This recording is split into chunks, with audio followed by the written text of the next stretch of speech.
¿Qué tal? Bienvenidos a Informe León. Hablaremos hoy sobre la subida de precios y cómo la inflación está afectando al sector primario. También pondremos el foco en Prada de la Sierra, que 30 años después vuelve a ser considerado oficialmente como un pueblo tras un limbo de 3 décadas a causa de la despoblación. Y por último, retrocedemos en el tiempo hasta el incendio de 2012 en Castro Contrigo y veremos cómo se ha recuperado la zona 10 años después de la tragedia.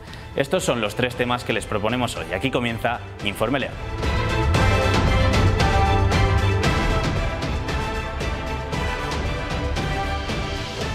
Los costes de la energía están incidiendo no solo en los precios que pagan los consumidores con una inflación desconocida hasta la fecha, sino también y especialmente en la supervivencia de las explotaciones agrícolas y ganaderas de la provincia. Algunas granjas, por ejemplo de vacuno de leche, ya están pensando en cerrar sus puertas y hay agricultores que denuncian subidas en su factura del gasóleo o los abonos de hasta un 300%. En una semana donde los sindicatos agrarios comienzan a movilizarse, analizamos la situación del sector primario.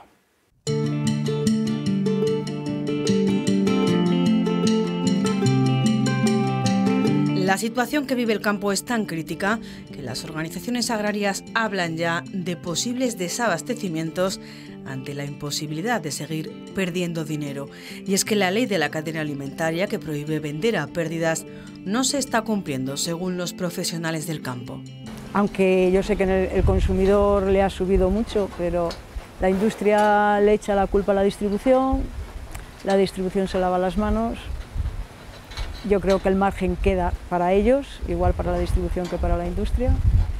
La administración tampoco hace mucho porque sacaron la ley de que no podíamos vender a pérdidas, que lo lógico sería que no vendiéramos a pérdidas, pero se sigue vendiendo a pérdidas, o sea, no nos están ayudando nada.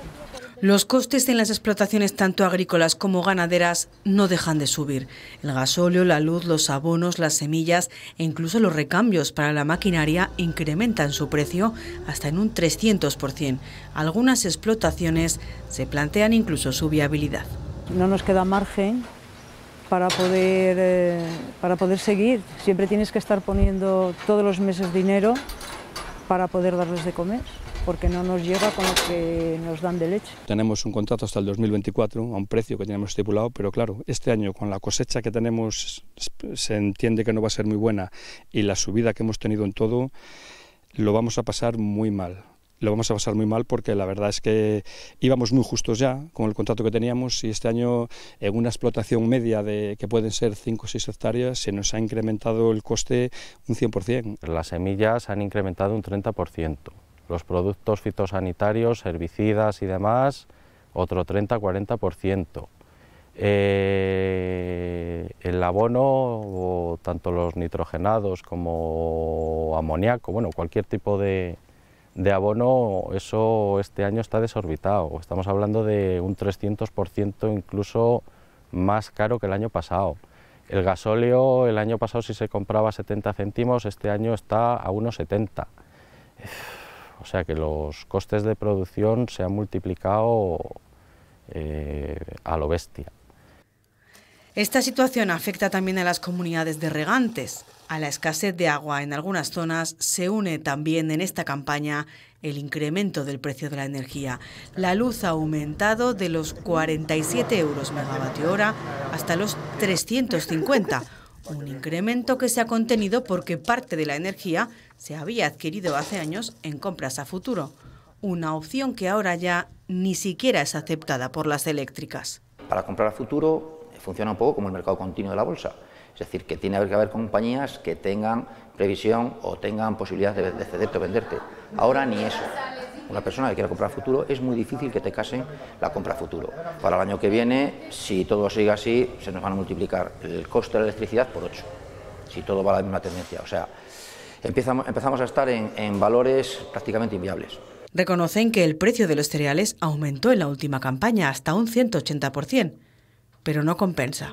Nuestro producto se ha vendido este año pues un porcentaje mucho más alto, nuestro producto ha valido bastante más, pero no cumple o no llega a lo que tiene que valer en relación a lo que ha subido todo lo demás.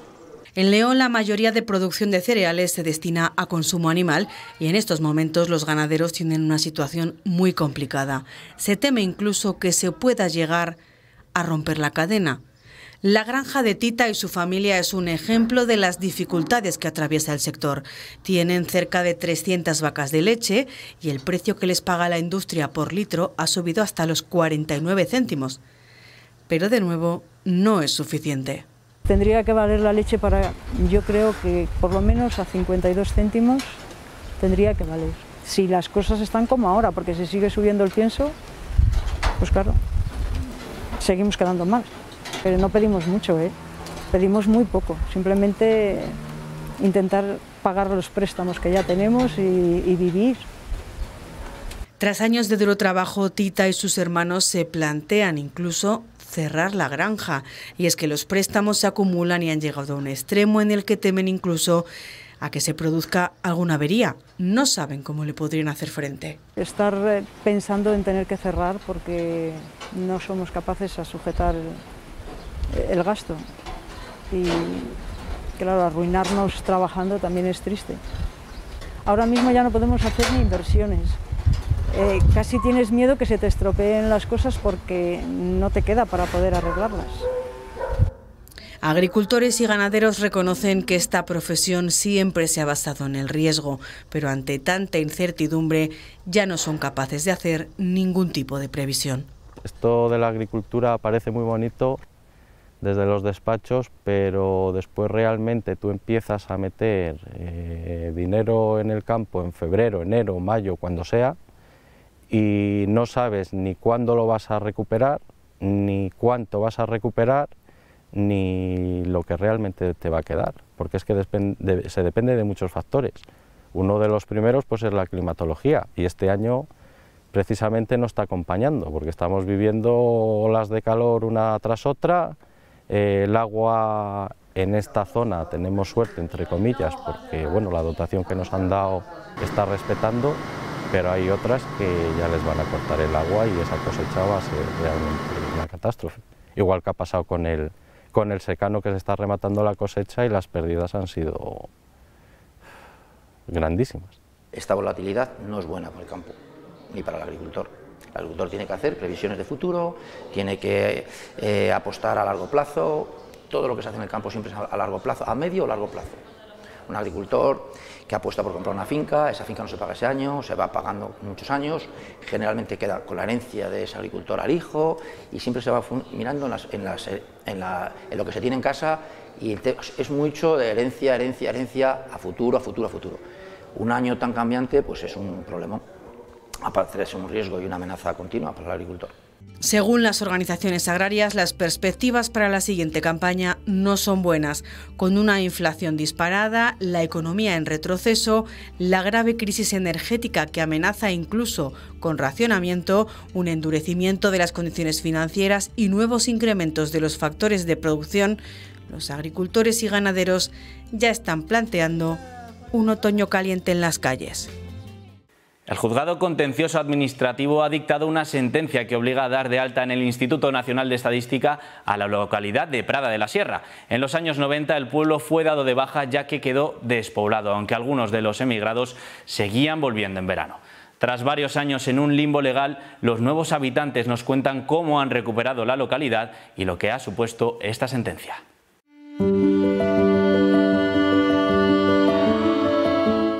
En los años 40, los vecinos de Prada de la Sierra comenzaron a emigrar, a buscarse la vida lejos de su amado valle. Madrid, Barcelona, México o Astorga, esos destinos fueron los de unos jóvenes que intentaban volver en verano para mantener viva la esencia de este pueblo. Y así recordaban desde la distancia la fiesta del pueblo, el 16 de julio, las labores del campo y a los suyos, sus raíces.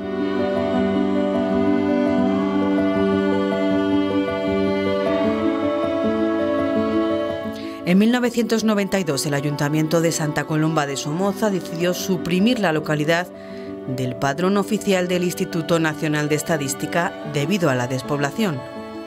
Prada de la Sierra dejó de existir. 30 años más tarde, una sentencia da la razón a los retornados que han tenido que demostrar fehacientemente que su pueblo existe. A través de peritos, a través de la visita de una notaria y a través de una serie de pruebas, acreditamos que este pueblo existía y de ahí la sentencia, que entendemos que es muy meritoria, que condena por fin a reconocer, a sacar a este pueblo del olvido y ponerlo otra vez en los mapas estadísticos. 30 años después, porque el pueblo ya se dio de baja en el 92. Con la sentencia, el pueblo queda reconocido como un núcleo de población. La sentencia que hemos conseguido condena al Ayuntamiento de Santa Colomba a reconocer a Prada de la Sierra como un núcleo de población y que ese núcleo de población se dé de alta ante el Instituto Nacional de Estadística. Esto conlleva que esta localidad exista a efectos estadísticos. Entendemos que esto puede dar lugar incluso a que, por ejemplo, cosas como que ya llegue el correo, como que llegue el cartero, porque a día de hoy tiene que tener un buzón en nuestro pueblo lejano, pues se pueda materializar. Pero entendemos que es un primer paso para que esos vecinos empiecen a tener un reconocimiento y unos servicios. Aún quedan pasos. Tenemos otra demanda paralela que hemos iniciado contra las normas urbanísticas del ayuntamiento, que clasifican este suelo como un suelo rústico que impone una serie de limitaciones que impiden que los descendientes de Prada pues, puedan rehabilitar las antiguas casas de sus antepasados. Pero el camino hasta aquí no ha sido fácil. En 2005 los descendientes y nuevos pobladores decidieron crear una asociación para luchar por su pueblo. Estas 13 calles estaban abandonadas y ocupadas por la maleza. Apenas había 3 casas en pie, sin agua, sin luz. Vivir aquí se convirtió en una opción solo apta para valientes. Y ahí llegó Adolfo, hace 10 años haciendo el Camino de Santiago y se quedó prendado de estos montes. Ha tenido que trabajar duro. Tenemos placas solares. Todos los vecinos que vivimos aquí en el pueblo tenemos placas solares. Y la iglesia se puso placas solares. Tenemos luz en las calles. Ahí están. Cada uno ha llevado el agua a su casa. Hay un manantial aquí arriba y entonces entre todos los vecinos, entre todos los que hemos colaborado indirectamente, pues tenemos nuestros depósitos y cada vecino tiene su agua. Hay 2 depósitos. Ahora tienen casa del pueblo, indicadores de distancias, un puente sobre el riachuelo y nuevos compañeros de viaje, porque hay quien con los inmuebles pretende recuperar sus orígenes. Yo venía de pequeño, con mis padres vine alguna vez, pocas, la verdad que pocas, porque cuando yo nací ya estaba despoblado, ya no vivía nadie aquí, entonces he venido poco. Esta es la casa de mis abuelos, que la construyeron ellos, y aquí es donde vivió mi madre hasta que se fue a Madrid.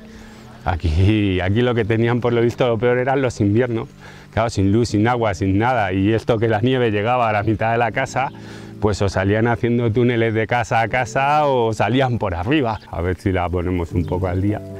Y bueno, pues porque, a ver, pues que es una pena, porque esto es maravilloso. Y poder tener algo aquí, pasar unos días aquí de vez en cuando, pues esto es una maravilla. Más en el campo, que aquí no vas a estar en ningún lado. Y encima de eso, pues al fin y al cabo es la casa de mis abuelos.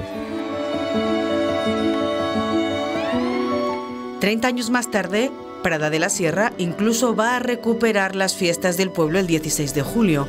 Esta espadaña, que se ha mantenido en pie como símbolo de esa España que se niega a ser vaciada, volverá a ser testigo de la alegría de unos vecinos que en esta ocasión sí tienen mucho que celebrar.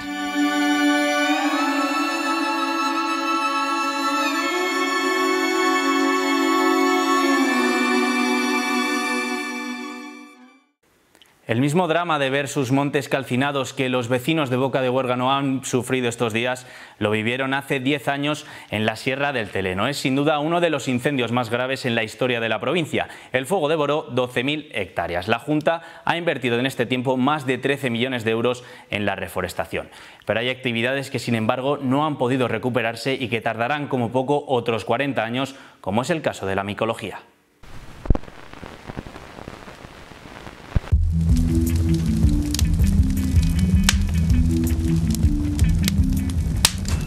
Domingo 19 de agosto, la mano intencionada del hombre provoca las llamas que causarán la mayor catástrofe natural de la historia de la provincia de León.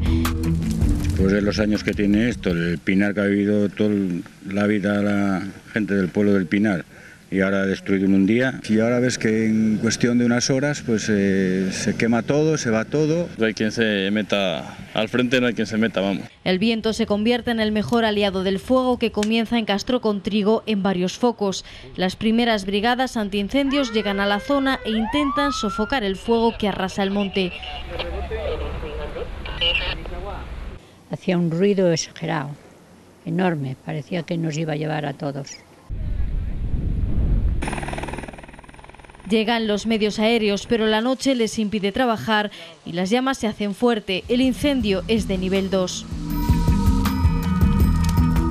El monte para esta zona es parte de su vida, ha sido la forma de vida de muchas generaciones y desgraciadamente con este incendio, que ha sido sin duda alguna para este ayuntamiento el mayor de la historia.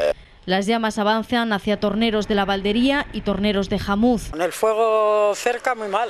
No hay ya con los ríos para cargar el avión, tienen que ir a cargar al Órbigo. Más de 115 efectivos de la Junta y la UME trabajan y se aumentan los medios aéreos, pero el fuego continúa sin control. Con la extrema gravedad de este incendio, seamos capaces de reponer una de las pérdidas naturales más importantes como consecuencia de este incendio, como es efectivamente esa masa forestal, especialmente esos pinos, esos pinos cuyo aprovechamiento estaba ya determinando una alternativa económica que es tan importante para el medio rural. A estas horas seréis optimistas. Juan Vicente Herrera se acerca al puesto de mando avanzado, un centro de recepción de imágenes aéreas que controla las condiciones meteorológicas y donde se organizan a los 1000 efectivos que trabajan ahora. El presidente insta a toda la sociedad a colaborar para dar con el responsable del cerillazo. La Guardia Civil intensifica los controles en los pueblos sin resultados. Todos a una contra los delincuentes medioambientales que atentan contra nuestros bosques. Ya hay más de 8.000 hectáreas quemadas, la mayoría de pino resinero, que es el único sustento de varias familias. No sé qué tienen en la cabeza, que no piensan nada más que dicen voy a prender aquí, prendieron una vez y no salió. Lo apagaron luego, prendieron una segunda. El domingo estábamos echando la partida y por la noche ya no teníamos nada. Saltaba pistas, saltaba cortafuegos, veíamos cómo avanzaba saltos de 200 metros, sin exagerar, ¿no? La recuperación será muy dura. Empieza a hablarse de que el bosque no será lo mismo en medio siglo. Todo ha desaparecido, la resina, la leña, las setas y la fauna animal. Los animales pues marcharon por donde pudieron. Las brigadas terrestres pasan toda la noche intentando sofocarlo. Las emisoras se colapsan, hay que pasar a distintos canales, es un caos y va a ser una impotencia. Dios mío, ¿a dónde acudo? Porque además se te mete mucho personal voluntario entre las cuadrillas nuestras y claro, nosotros tenemos que velar por encima de todo por la seguridad de las personas. El frente sigue creciendo, ya son 14 kilómetros. La Junta se ve obligada a pedir más refuerzos al Gobierno, que envía hidroaviones de las bases de Torrejón de Ardoz y Talavera de la Reina. Y esperemos que seamos capaces de controlarlo. La nube de humo ya es visible en la capital, a más de 80 kilómetros. La ceniza cubre la ciudad, las calles y los coches, el cielo se torna gris y el sol de un intenso naranja. Sientes que el futuro de tus hijos tiene que ir a buscarlo a otros sitios. Es una catástrofe que, como decían cuando íbamos a la escuela, cuando un monte se quema, algo tuyo se quema, y es cierto, es muy triste. No faltan medios, sobran delincuentes. No confundamos al enemigo.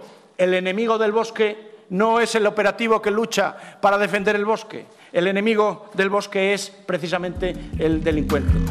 La Junta cuenta ya con un plan de recuperación y restauración cuyas medidas urgentes empezarán a ejecutarse este otoño con los lotes para la saca de la madera quemada. Así fue el relato del desastre natural en Castro-Contrigo hace 10 años. Era el tercer gran incendio que vivía el Teleno, tras el 97 en Nogarejas y el 98. Pero lo vivido en 2012 lo superó todo. Una década después, así está el monte.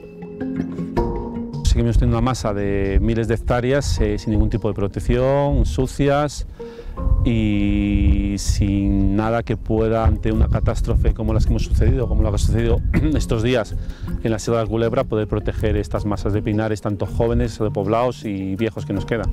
Se entremezclan los pinos reforestados con los que se salvaron del gran incendio, pero no se ha invertido en una defensa para que no se repita la tragedia. Para los vecinos y los que trabajaron como brigadistas aquellos días, como Jacinto, también resinero, los recuerdos siguen estando muy presentes. Justamente aquel día lo recuerdo con mucho dolor, porque libraba y saltó el incendio a la 1 de la tarde. Estaba en una brigada de extinción que es del Teleno, y me incorporé inmediatamente a mi cuadrilla. Desde aquella pues estaba todo el operativo montado al 100%, porque fue en agosto, y cuando saltó el río en Torneros de la Valdería, que es donde fue el punto de ignición, y pasó para los pinares, sabíamos que se iba a provocar un gran desastre. En estos años la Junta ha invertido ya 13 millones de euros. Un trabajo que probablemente no terminará prácticamente nunca, porque debemos seguir. Lo que toca ahora es el control de la repoblación, los clareos que sean necesarios a partir de que la densidad ya permita y la altura de las nuevas plantas permita realizar esos clareos. Esta visita del consejero fue en 2016, cuando la vegetación había empezado poco a poco a cicatrizar las heridas. Sin embargo, en Castrocontrigo siguen echando en falta grandes cortafuegos naturales que fragmenten la masa. Se hizo mucha repoblación, aunque el pino pinaster es una especie pirófita, ya que de que pasa el fuego pues abre la piña y él mismo se regenera otra vez. Se tendría que haber ya un poco trabajar más sobre la masa y romper un poco la continuidad tan grandísima que hay de pinaster. Ahora mismo si hay un mal día podemos tener otro gran GIF por aquí como el que vino. Reconocen que se invirtió mucho los primeros 6 meses. Diques transversales de madera, las conocidas albarradas para la retención de cenizas. Arreglamos pistas, cortafuegos, se hicieron en muchos pueblos que por el abastecimiento de aguas que se le quemaron, como por ejemplo en Torneros de Jamuz. Pero también que los grandes beneficiados fueron las empresas madereras, que se llevaron las 13.000 hectáreas de árboles quemados a precios ridículos de apenas 2 euros. Se llevaron muchísima madera que encima en muy poquito tiempo, que ni tan siquiera generó empleo, porque por ejemplo en el incendio del 98, pues claro, todo se cortaba a mano y estuvieron casi 1 año y pico, 2 años la gente cortando y generando empleo, pero ahora con las procesadoras y con la maquinaria que hay, cortar las 13.000 hectáreas que se quemaron en el 2012 aquí en Castrocontrigo, en 6 meses aproximadamente está todo cortado y toda la madera fuera. Labores que durante un tiempo generaron empleo y actividad económica en Castrocontrigo. Mónica comenzó a regentar esta cafetería justo después del incendio y se encontró un pueblo realmente abatido, donde apenas quedan hoy 600 habitantes. La gente estaba muy indignada, muy enfadada. Ahora todavía sigue alguno protestando porque no les han dado ayudas. Me encontré con gente que estaba mal, afectada por el fuego, se quedaron sin trabajo, había bastante gente. Poco a poco, con fuerza, se sale de todo, pero es triste, lógicamente, se han quedado sin nada. Hace apenas 5 años volvió tímidamente la caza a estos montes. Ahora ya se ve que va remontando el monte, ya se ven animales, la gente se vuelve a resinar, ¿sabes? Vuelve a haber cacerías. Pero el turismo micológico de gran riqueza, antes de que lo devoraran las llamas, no se podrá recuperar hasta dentro de 40 años. El tema de caza durante muchos años, pues 5 años estuvo sin poderse cazar, con lo cual se perdió muchísimos ingresos, tanto las juntas vecinales como los negocios de la zona, puesto que no podía haber caza. Apenas queda también una veintena de resineros que trabajan estos pinares. Somos muy vulnerables, sobre todo el sector resinero, a los grandes incendios forestales. Somos que ahora mismo es una tormenta eléctrica como la de estos días pasados. Yo he estado súper nervioso porque claro, una chispa que te prenda, pues se puede en un día que es un poco desfavorable, como son Zamora, que unos vientos muy grandes, pues que vuelva a ocurrir otra vez un gran desastre. Solo hay ahora un 20% de la superficie de pino que se puede resinar, porque los nuevos ejemplares tan solo superan los 3 metros de altura. Por eso han sentido casi como propio lo ocurrido en la Sierra de la Culebra, un fuego que llegó a acercarse peligrosamente a esta zona. Da bastante pena, se les ha ido todo, es duro. Que sean fuertes y paciencia. Ellos lo han vivido y por eso temen que a sus vecinos zamoranos les espere, después de un tiempo, el olvido. Yo creo que les espera peor que a nosotros, porque su incendio ha sido mucho mayor, sus montes eran mucho más protegidos, es decir, eran reserva natural, tenían reserva natural de caza, tenían el tema de avistamiento del lobo, tenían un sector turístico súper fuerte, tenían un sector micológico impresionante. Yo creo que habrá una pequeña ayuda, como hubo aquí en su día, en los primeros 6 meses, de 13 millones de euros, luego se olvidarán de ellos, luego de vez en cuando pues irá metiendo un pequeño dinero, unos pequeños importes en función de los reivindicativos que puedan llegar a ser. Fuegos que son una condena más para las zonas despobladas. Las administraciones no invierten en servicios en el mundo rural porque no les interesa políticamente, y eso, pues unido a un incendio de estas características, pues al final pues todo ayuda y colabora a que cada vez seamos menos y cada vez seamos más pobres. Pues que hay que aguantar y mirar hacia adelante y ser fuertes, y tener paciencia, que de todo se sale. Cuesta mucho trabajo y es muy triste, pero de todo se sale. No va a haber dinero para que estas desgracias no vuelvan a suceder, ni para ayudar a esta gente. Nunca podrá ser igual, porque tenemos que esperar 50 años para volver a ver, si no hay ninguna otra desgracia, para volver a ver esta zona pues como estaba. Nunca estás libre de un gran incendio de este tipo hasta que no se tomen medidas de gestión forestal reales. La riqueza natural de Castrocontrigo, una década después, no se ha recuperado al completo.